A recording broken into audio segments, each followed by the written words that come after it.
عزیزان محترم، ایام ماہ رمضان ہے، شب دعا ہے، شب عبادت ہے، اور رسول خدا ارشاد فرماتے ہیں کہ انسان اس مہینے میں چاہیے کہ وہ بہشت کی، جنت کی تمنا کرے، کیونکہ جنت کے دروازے کھلے ہوئے ہیں۔ تو انسان کوشش کرے کہ اپنے آپ کو جنت کی طرف لے کر بڑھے، اور جہنم کے دروازے بند ہیں تو انسان اپنے آپ کو بھی جہنم سے دور کرے۔ وہ بہترین مہینہ ہے، اور اس بہترین مہینے میں شب جمعہ، شب دعا ہے، شب مغفرت ہے، اور ہمیں بھی چاہیے کہ ہم زیادہ سے زیادہ اس سے فائدہ اٹھائیں۔ آج کوشش کریں گے کچھ وقت جو ہے وہ ہم نویں امام تقی علیہ السلام، اللہم صلی علی محمد وآلہ، خوب مختصر سا ان کی زندگی کے کچھ پہلوؤں پر جو ہے وہ گفتگو کریں، اور برل شب جمعہ بھی ہے اس طرف بڑھیں۔ عزیزان محترم، امام تقی علیہ السلام نویں امام رضا علیہ السلام کے بعد ہیں، اور ان کی ولادت بھی بہت دیر کے بعد ہوئی، کہ جہاں لوگ امام رضا کو کہتے تھے کہ پتہ نہیں آپ کی اولاد ہوگی یا نہیں ہوگی، مگر خدا نے جو ہے وہ امام سے جو ہے وہ اللہ نے حضرت امام رضا کے گھر میں یہ اولاد دی،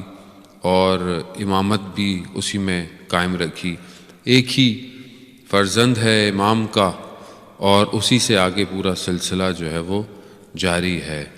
رضوی سادات، تقوی سادات اور نقوی سادات سب امام تقی علیہ السلام ہی سے اور ان کی اولاد سے ہے، سب کچھ ہے۔ امام کی ایج بہت کم ہے، امام 25 سال سے زیادہ زندہ نہیں رہے۔ 25 سال کیا ایج ہوتی ہے ایک جوان آدمی، اور اسی میں امام کو زہر دے دیا گیا۔ یعنی ابھی امام چھوٹے ہیں اور ان کے والد کا انتقال ہو جاتا ہے، اور بہت کم عمر میں امامت جو ہے وہ عطا ہوتی ہے، اور اپنے امامت کے فرائض جو ہے وہ امام عطا کرتے ہیں۔ اور اس سے ظاہر ہوتا ہے کہ جب خدا کسی کا انتخاب کرتا ہے تو اس میں ایج کی ریسٹرکشن نہیں ہوتی ہے۔ خوب یہ خدا کی طرف سے، جب خدا نے حضرت عیسیٰ کا انتخاب کیا تو ماں کی گود سے جو ہے وہ نبی ہے، تو وہیں پر خدا اس چھوٹی عمر میں بھی ان کو امام بنا سکتا۔ اس زمانے میں امام سے سوالات ہوئے، حکومت جو تھی وہ امام کو کسی نہ کسی طریقے سے کوشش کرتی تھی کہ پھنسائے، لیکن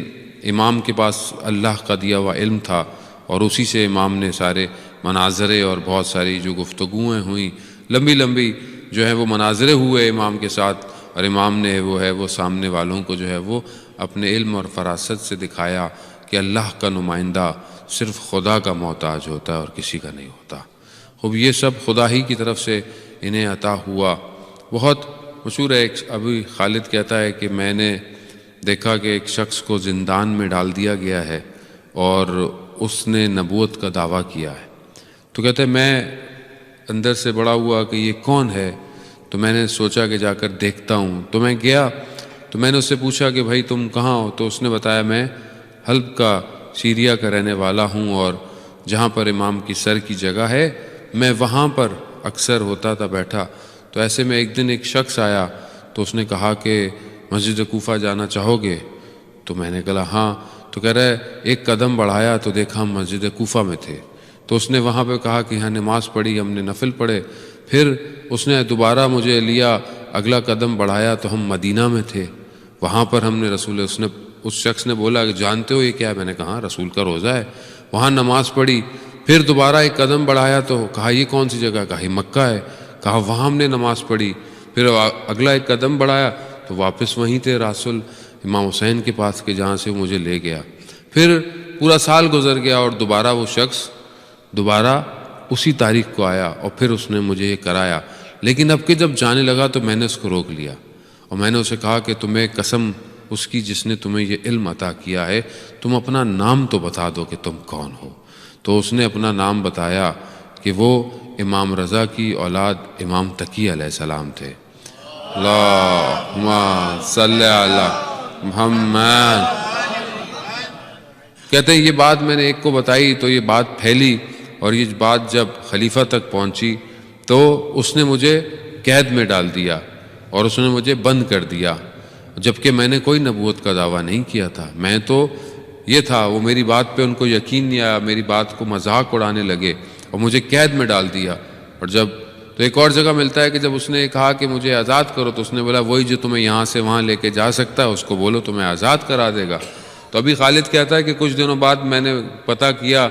کہ زندان جاؤں تو دیکھا کہ زندان والوں سے پوچھا وہ کہاں ہیں، کہا وہ شخص اچانک سے ساری زنجیریں وہیں کی وہیں تھیں، وہ شخص وہاں سے غائب ہو گیا ہے۔ یعنی وہی جو کہ امام ایک جگہ سے دوسری جگہ لے کے جا سکتا ہے، وہی امام نجات بھی دے سکتا ہے۔ عزیزان محترم، بات یہ ہے کہ امام کو پکارے آدمی دل سے۔ جب آپ اپنے دل سے اپنے امام کو پکاریں گے، امام سے توسل کریں گے تو یقیناً امام مدد کو آئیں گے۔